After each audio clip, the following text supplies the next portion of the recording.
എല്ലാവർക്കും എൻ്റെ പുതിയൊരു വീഡിയോയിലേക്ക് സ്വാഗതം. ഇന്നിവിടെ തയ്യാറാക്കാൻ പോകുന്നത് ഒരു നാരങ്ങ അച്ചാറാണ്. പഴയ രുചിയിൽ നല്ല ടേസ്റ്റോടു കൂടി ഞങ്ങളുടെ മമ്മിയാണ് ഈ നാരങ്ങ അച്ചാർ ഇടുന്നത്.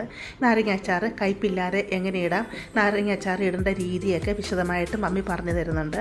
അതുകൊണ്ട് നിങ്ങൾ ഈ വീഡിയോ സ്കിപ്പ് ചെയ്യാതെ കാണണം. എങ്ങനെ നമുക്ക് അച്ചാർ ഇടുന്നത് നോക്കിയാലോ. രാവിലെ ഞാനൊരു നാരങ്ങ അച്ചാർ ഇടാനുള്ള ഒരുക്കമാണ്. അതിനായിട്ട് ഞാനൊരു 10-20 നാരങ്ങ ഞാൻ ആവിയിൽ വെക്കാൻ ആവി കയറ്റാൻ വെക്കുക. ഇഡ്ഡലി പാത്രത്തിൽ കുറച്ച് വെള്ളം എടുത്തിട്ട് അതിനകത്ത് ആവി കയറ്റുക. ഇഡ്ഡലി പാത്രത്തിനകത്ത് കുറച്ച് വെള്ളം വെച്ച് തട്ടും വെച്ച് നാരങ്ങായും ഇട്ട് സ്റ്റൗ കത്തിച്ച് വെച്ച് തിളച്ച് കുറച്ച് നേരം കഴിയുമ്പോൾ ആ നാരങ്ങ അങ്ങ് പൊട്ടി കഴിയുമ്പോൾ അതങ്ങ് ഓഫാക്കി വെച്ച് അത് തണുക്കുമ്പോൾ അത് കണ്ടിച്ച് എടുക്കണം. തുടച്ചെടുക്കണമെന്ന് തോന്നുന്നല്ലേ? തുടയ്ക്കൊന്നും വേണ്ട.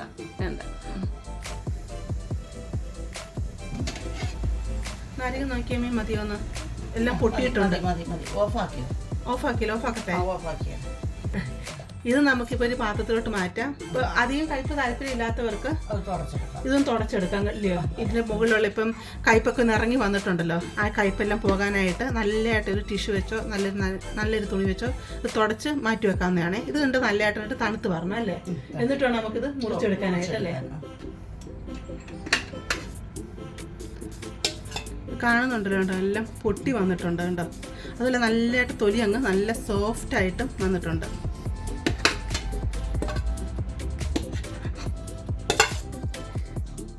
നാരങ്ങയൊക്കെ നല്ല തണുത്ത് വന്നിട്ടുണ്ട്. മമ്മി നാരങ്ങയില അരിഞ്ഞെടുക്കുകയാണ്.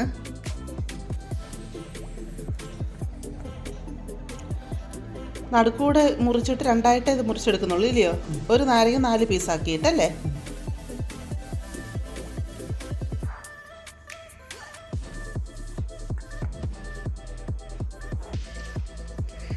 ഇത് എനിക്കൊന്ന് കുറച്ച് ദിവസം ഇരിക്കണം തോന്നില്ലേ അമ്മി? നല്ല അലിഞ്ഞ് വരണം അല്ലേ ആ ടേസ്റ്റ് വരണമെങ്കിൽ?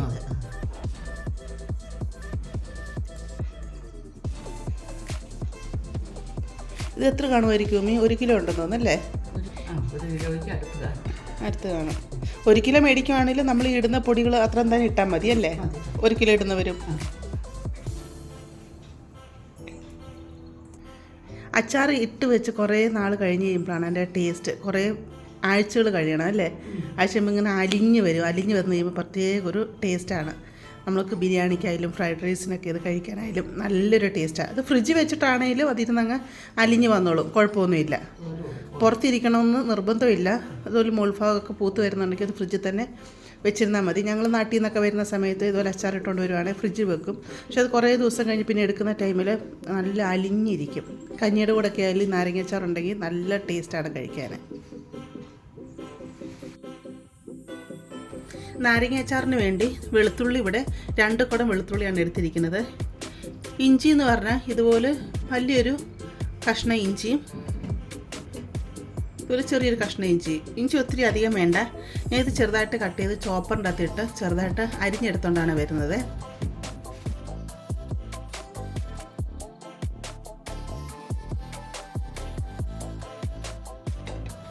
ഇവിടെ വെളുത്തുള്ളി ഇഞ്ചിയൊക്കെ ചോപ്പറിൽ അരിഞ്ഞെടുത്തിട്ടുണ്ട്. ഈ രീതിയിൽ അരിഞ്ഞിട്ട് ഒത്തിരി പൊടിയായിട്ട് അങ്ങ് അരിയണ്ട, ഈ രീതിയിൽ അരിഞ്ഞെടുത്താൽ മതി. ഇത് നമുക്ക് അങ്ങോട്ട് മാറ്റി വെക്കാം. നമുക്ക് ഇതിലേക്ക് വേണ്ട പൊടികളും അങ്ങ് ആദ്യം എടുത്ത് വെക്കാം. അപ്പോൾ ആദ്യം ഞാൻ കാശ്മീരി ചില്ലി പൗഡറാണ് ഇട്ട് കൊടുക്കുന്നത്. എത്ര സ്പൂൺ വേണമെന്ന് പറയണേ. എത്ര മതി അമ്മി? 3.5 ടേബിൾ സ്പൂൺ കാശ്മീരി ചില്ലി പൗഡറാണ് ഇവിടെ എടുത്തിരിക്കുന്നത്. 1/2 ടീസ്പൂൺ മഞ്ഞൾപ്പൊടി എടുത്തിട്ടുണ്ട്.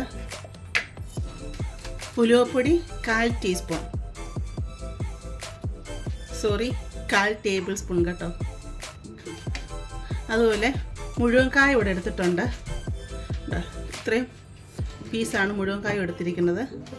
വലിയ 2 പീസ് തന്നെ എടുത്തിട്ടുണ്ട് കേട്ടോ. ഇത് സൈഡിൽ വെച്ചിട്ടുണ്ട്. ഇനി നമുക്ക് കറിവേപ്പിലയും വേണം, പിന്നെ ഉപ്പും വേണം, വിനാഗിരിയും വേണം അല്ലേ മേ? ഇത്രയും വേണം. എണ്ണ നല്ലെണ്ണയും വേണം. നമുക്കിനി എങ്ങനെ കുക്ക് ചെയ്യുന്നതെന്ന് നോക്കാമേ. ഒരു ഞാൻ പാത്രം അടുപ്പത്ത് വെച്ച് കൊടുത്തിട്ടുണ്ട്. പാത്രം ചൂടെ വരുമ്പോഴത്തേക്ക് നല്ലെണ്ണ ഒഴിച്ച് കൊടുക്കുക. എണ്ണ അധികത്തിൽ ഒഴിക്കണം അല്ലേ? നമ്മളിപ്പോൾ എടുത്തിരിക്കുന്ന എണ്ണ 200 ml എണ്ണയാണ് എടുത്തിരിക്കുന്നത്. എണ്ണ ചൂടായപ്പോൾ ഞാൻ 1 ടേബിൾ സ്പൂൺ കടുക് ഇതിലോട്ട് ഇട്ട് കൊടുത്തിട്ടുണ്ട്. കടുക് പൊട്ടി വരുന്നുണ്ട്.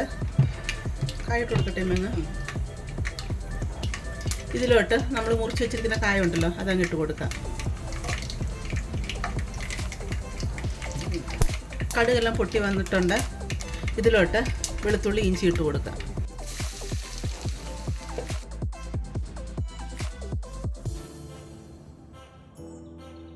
ഈ സമയത്തിന് കറിവേപ്പിലോട്ട് ഇട്ട് കൊടുക്കാനോ? കരിയാപ്പിലയും കൂടെ അങ്ങിടാം.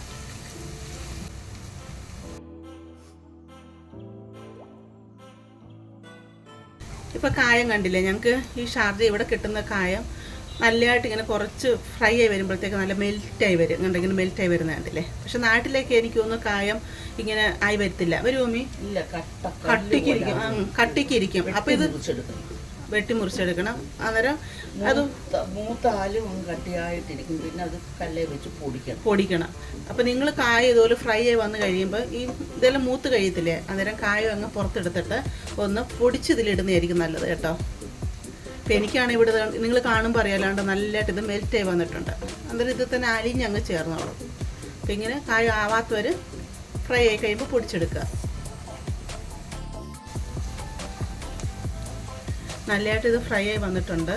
മമ്മി പറഞ്ഞ് ഇച്ചിരി കൂടെ ഒന്ന് ഫ്രൈ ആവണമെന്നാണ്. നല്ല ബ്രൗൺ കളർ ആവണം അല്ലേ. ഇരിക്കേണ്ടതായത് കൊണ്ട് നല്ലതായിട്ട് ഇത് മൂത്ത് വരണമെന്നാണ് മമ്മി പറയുന്നത്. കരിയരുത്, കരിയാതെ എടുക്കണം.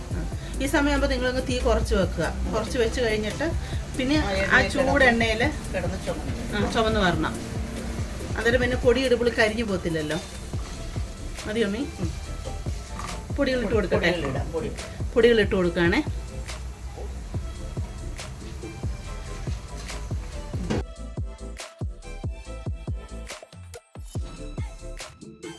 ഇനി ഇതിലോട്ട് നമുക്ക് വിനാഗിരി ഒഴിച്ചു കൊടുക്കാം. എത്ര വേണമെന്ന് പറയണേ അമ്മേ? മതിയോ? ഒരു 1/2 ഗ്ലാസ് വിനാഗിരി കൂടെയാണ് ഞാൻ ഒഴിച്ചു കൊടുത്തിരിക്കുന്നത്. ഇച്ചിരി വേണം. ശക്കലം കൂടെ ഒഴിച്ചു കൊടുക്കുകയാണേ. ഒരു 2 ടേബിൾ സ്പൂണും കൂടെ ഒഴിച്ചു കൊടുത്തിട്ടുണ്ട്.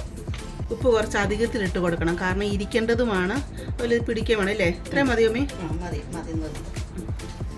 ഉപ്പ് ഒരു 1.5 ടേബിൾ സ്പൂണോളം ഇട്ട് കൊടുത്തിട്ടുണ്ട്. നാരങ്ങ അങ്ങ് ഇട്ട് കൊടുക്കുകയാണ്.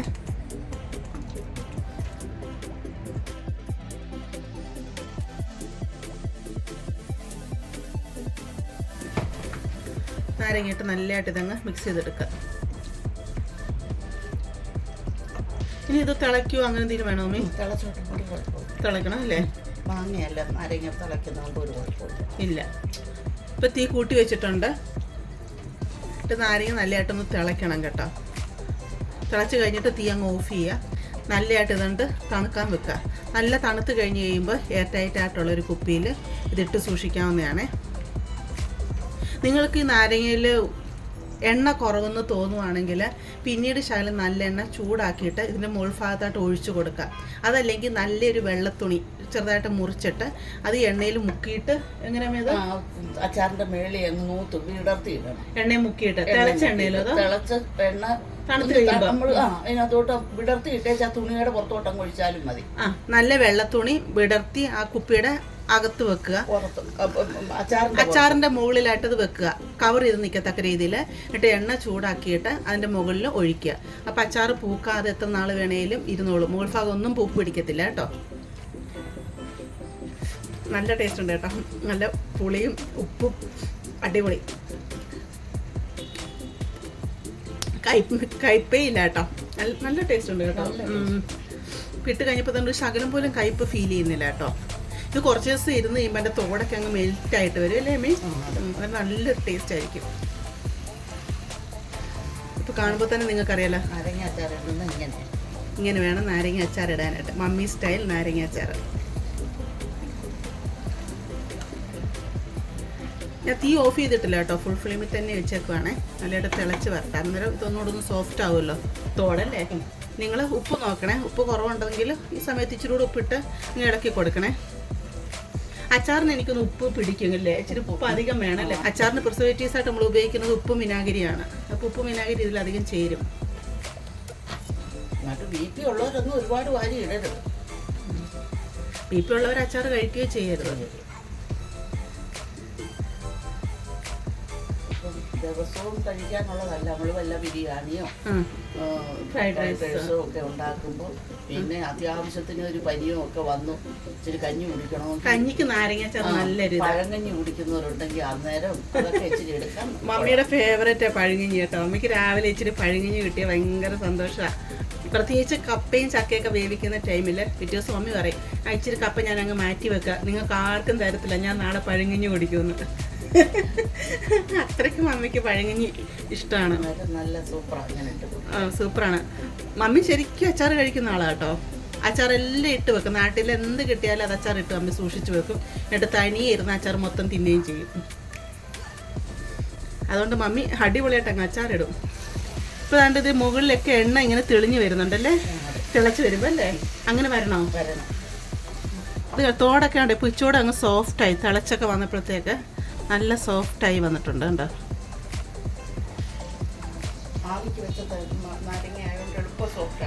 എളുപ്പം സോഫ്റ്റാവും. ആവി കയറ്റിയ നാരങ്ങ ആയതുകൊണ്ട് എളുപ്പത്തിൽ അത് സോഫ്റ്റായി വരും എന്നാണ് മമ്മി പറഞ്ഞത്. അപ്പം നിങ്ങൾക്ക് കാണുമ്പോൾ അറിയാണ്ട് മുൾഭാഗത്തൊക്കെ ഉണ്ട് എണ്ണ ഇപ്പോൾ തെളിഞ്ഞ് വരുന്നുണ്ട്. പിന്നെ മമ്മി പറയുന്നത് എണ്ണ ഇനി കുപ്പിയിലിടുമ്പോഴും ഇനി എണ്ണ അധികത്തിൽ വേണ്ടി വരത്തില്ലെന്നാ. എണ്ണ ഇങ്ങനെ മുകളിൽ തെളിഞ്ഞ് വരും. നാരങ്ങ അച്ചാർ ഇവിടെ റെഡി ആയിട്ടുണ്ട്. തീയൊക്കെ ഓഫ് ചെയ്തിട്ടുണ്ട്. ചൂട് സ്റ്റവിൽ നിന്ന് ഇതങ്ങ് മാറ്റി വെക്കാം. എന്നിട്ട് നല്ലതായിട്ട് ഇരുന്ന് തണുത്ത് വരട്ടെ. തണുത്ത് വന്നു കഴിയുമ്പോൾ നമുക്കൊരു ബോട്ടിലോട്ട് ഇത് മാറ്റാം. നല്ല തണുത്തില്ലേ അമ്മി? നല്ലപോലെ തണുത്തു. കോരി വെക്കാം ഭരണിക്കകത്ത്. ഇനി ഒരു ഗ്ലാസിൻ്റെ ബോട്ടിൻ്റെ അകത്ത് അച്ചാർ കോരി വെക്കുവാണേ.